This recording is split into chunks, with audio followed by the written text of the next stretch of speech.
Okay, I'm back.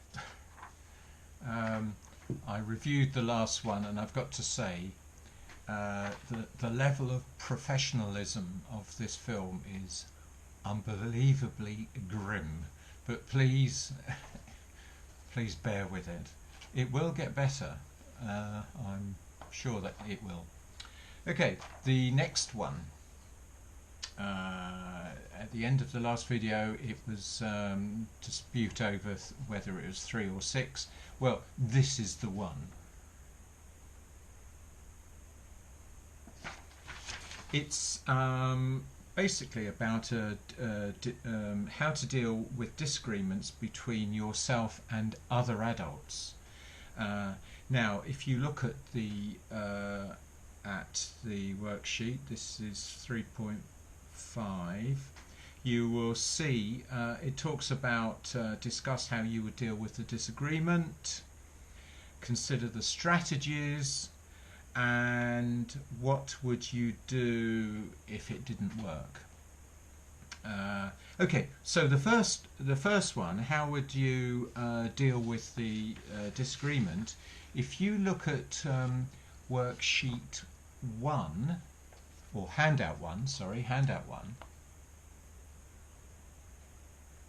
which you can download from resources, you will see it's talking about communicating with learners you support at the bottom. But this actually is very good for adults as well. It's more or less the same thing. Obviously, do look at Louise Burnham as well. She's got plenty to say on this. But essentially, it's how to have a civilized discussion. It talks about attentive listening. There are listening skills, which is on another handout. Have a look at that. Finding the right place to hold the meeting, which obviously is not in the middle of the staff room or the classroom. Using non-verbal skills, not having your arms around your body, which obviously is showing that you're closed and you're not open to new ideas. Well, that's the theory.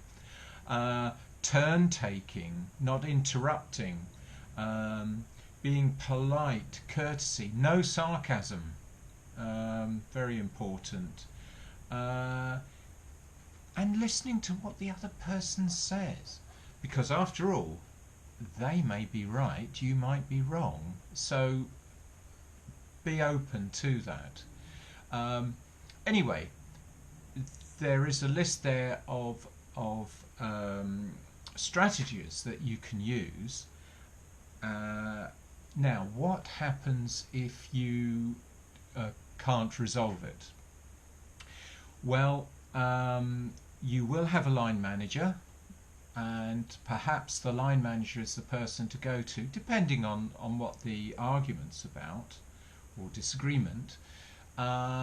Or you can go to maybe your line manager might be the senior TA, or you could resolve it with a teacher, or maybe with senior management, but there will be someone who you feel will be able to resolve this.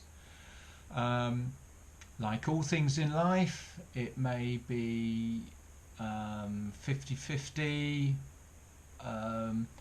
Usually no one's completely happy, but you've got to work with people in a professional manner. Doesn't mean you have to like them, but treat them professionally. Certainly in my career there was a few teachers I didn't like, and I'm sure they didn't like me, but you have to work together, so you have to make allowances. Anyway, so when you answer this, you can use bullet points, but I don't want it to be all theory. If you can fit in some examples into there, then that's good. You don't have to write reams and reams of work on this, as long as you can get across the major points on communication, which is what it's all about. Now, that is that one. Now the last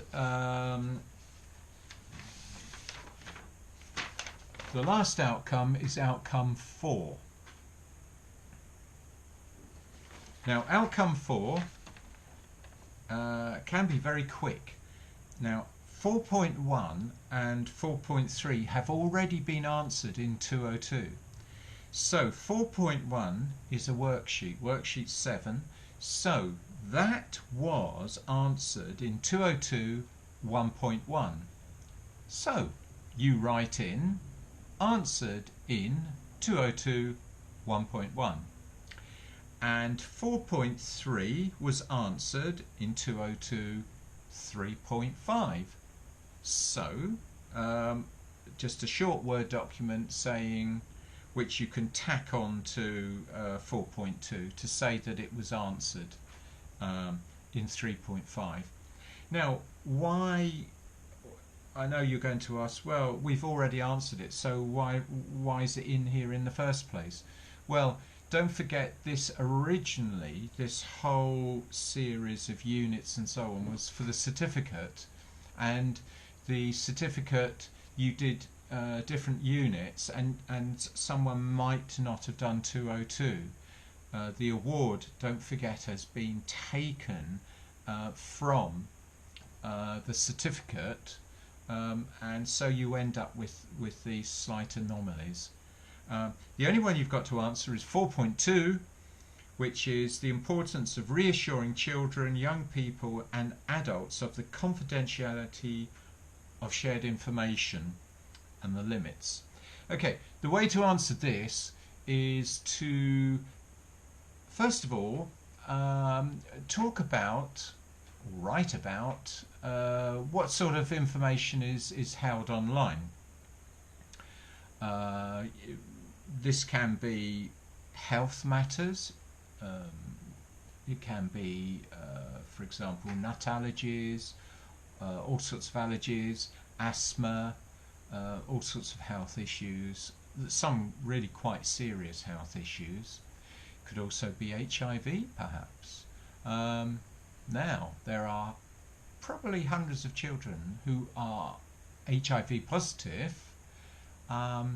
and they are in school. Who needs to know?